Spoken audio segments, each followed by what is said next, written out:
Olá pessoal, aqui quem fala é o professor e pesquisador Sérgio Henrique Souza Santos. Mais uma vez nos encontramos para o nosso quadro Evangelho, Consciência e Espiritualidade, sempre buscando conectar os ensinos de Jesus com estudos científicos do mundo moderno. Hoje nós vamos aprender um pouco o que nos é ensinado sobre como lidar com a raiva. Para iniciarmos, façamos a nossa prece de abertura.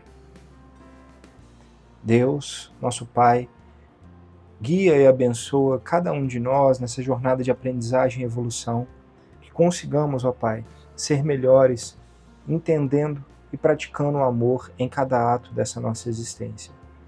Olhe e abençoe cada um que nos acompanha em suas necessidades, que assim seja.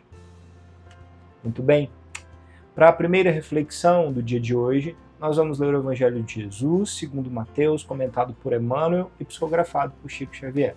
E o tópico de hoje é Mateus, capítulo 5, versículo 5.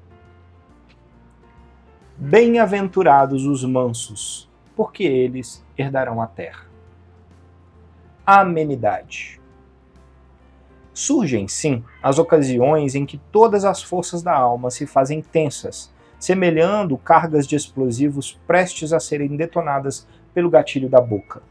Momentos de reação diante do mal, em que a fagulha da mágoa assoma do íntimo, aviventada pelo sopro do desespero. Entretanto, mesmo que a indignação se te afigure justificada, reflete para falar. A palavra não foi criada para converter-se em raio de morte. Imagina-te no lugar do interlocutor.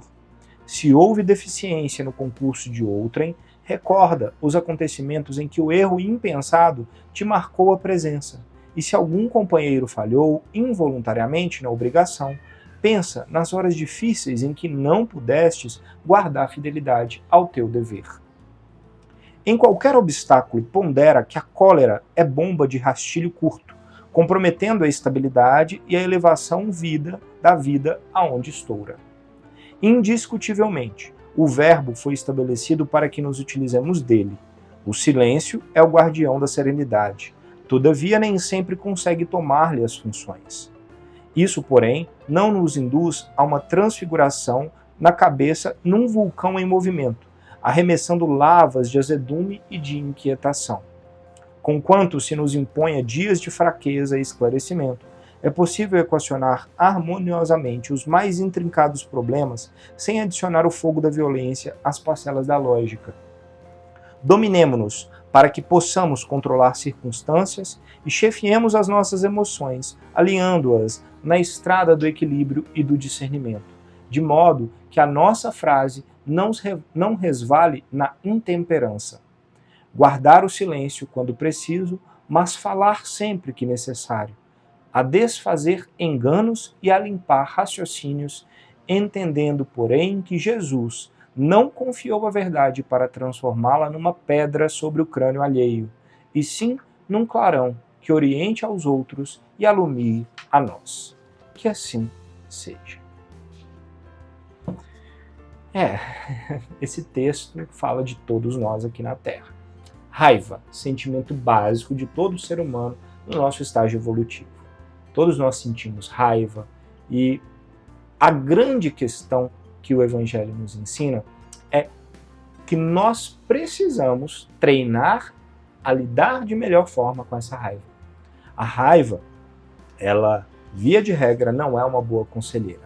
E muitas vezes, para não dizer quase 100% das vezes, a palavra é a forma de externalizar essa raiva.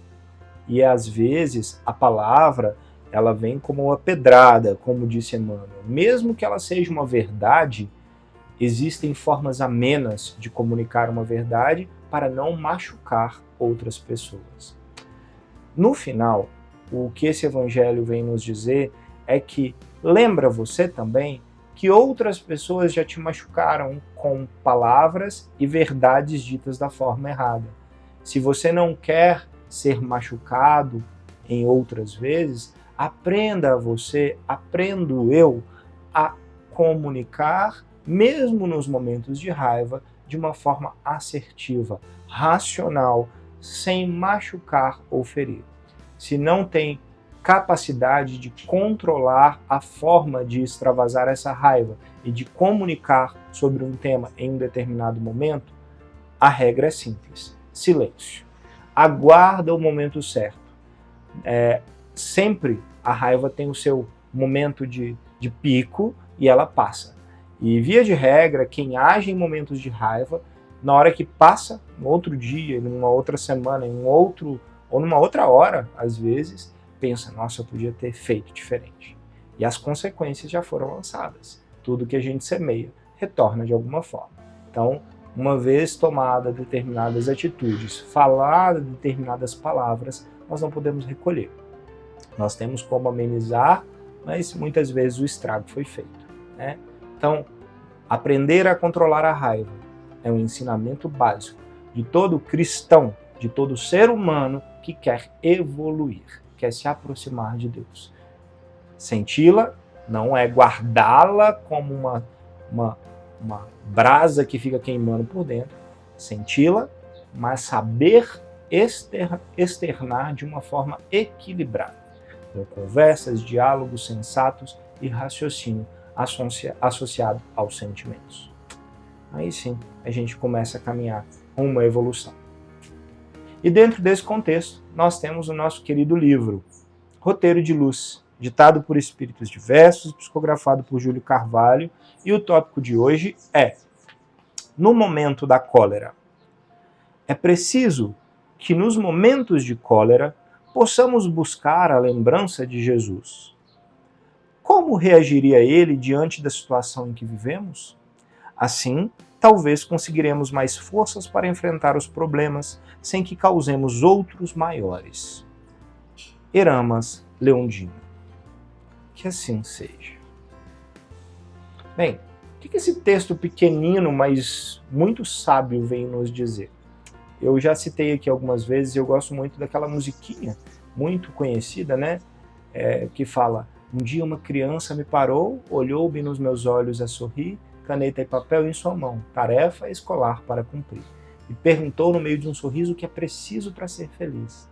Amar como Jesus amou, sonhar como Jesus sonhou, viver como Jesus viveu. Então, se nós queremos seguir em paz e evoluir para a comunhão com Deus, o que esse pequeno texto vem nos falar é: imagine o que Jesus faria no seu lugar. Se ele estivesse passando pela ofensa, pelo problema, pelo desafio, pelo enfrentamento que nós estamos passando, conhecendo o que nós conhecemos de Jesus pelo Evangelho, como ele reagiria? Ele não ficaria quieto, mas ele teria uma forma amorosa de lidar com as situações, com entendimento principalmente de que o outro tem defeitos e que ele tem o direito de errar, assim como nós erramos, né, até hoje. Então, que nós consigamos ser mais reflexivos para amar, mesmo nos momentos de raiva. Transbordar esse sentimento para fora de nós de uma forma equilibrada, muito mais amorosa do que simplesmente como um vulcão em erupção que sai fazendo estragos a todos ao redor, né? Treino, exercício, né? Equilíbrio. E dentro desse contexto nós temos um artigo científico muito interessante, cujo título é o seguinte: Entendendo a raiva e técnicas eficazes de gerenciamento da raiva. 2 pontos, uma breve revisão. Esse artigo científico foi publicado pelos autores que se chamam Bama Zohuri e Shiva Dalili, no journal ou na revista que tem como título Management Studies, que quer dizer estudos de gerenciamento. Bem, o que esse artigo científico traz, que é uma revisão científica, ou seja, ela pega outros artigos publicados sobre o gerenciamento de raiva e técnicas que de fato trazem resultado cientificamente comprovadas para controlar a raiva. E o que ela nos traz é essa visão de que técnicas como respiração, ou seja, tá no momento de raiva, respira profundamente 10 vezes e expira para focar em algo fora da raiva, porque dá tempo de passar. Exercícios físicos, a realização de exercícios físicos extravasa a energia, hormônios, libera adrenalina e faz com que nós consigamos equilibrar e lidar com a raiva de uma maneira mais eficaz. Outras técnicas envolvem o equilíbrio do autoconhecimento, né? Ter livros, buscar se conhecer, saber qual o momento que você está para estourar, conseguir chegar nos limites sem ultrapassá-los. Autoconhecimento, respeitando, né, o limite seu e do outro. Dentre outros exercícios que incluem principalmente, e isso não há dúvidas, o acompanhamento de profissionais, como um psicólogo, um terapeuta, que vão nos ensinar a lidar ou a refletir sobre os nossos desafios de enfrentar raivas e momentos de problemas. Então, esses são alguns dos pontos que esse artigo científico traz, mas o mais importante é nós termos a ciência de que, cientificamente, técnicas e formas diferentes comprovam. Nós podemos, sim, ter sucesso no controle da raiva. Que nós, então, façamos a nossa parte, porque o exemplo Jesus já nos deixou. Que assim seja. Vamos, então, à nossa prece de encerramento. Senhor Deus, Pai de amor e bondade, que consigamos, Senhor, aprender a colocar em prática esses ensinamentos benditos, controlar todas as emoções que possam ser prejudiciais a nós e àqueles que nos rodeiam. Que a Tua luz e o Teu amor e as bênçãos dos bons anjos e mentores nos guiem para sermos melhores a cada dia, que assim seja. Gratidão a vocês pela oportunidade de conversarmos mais uma vez. Namastê e até a próxima.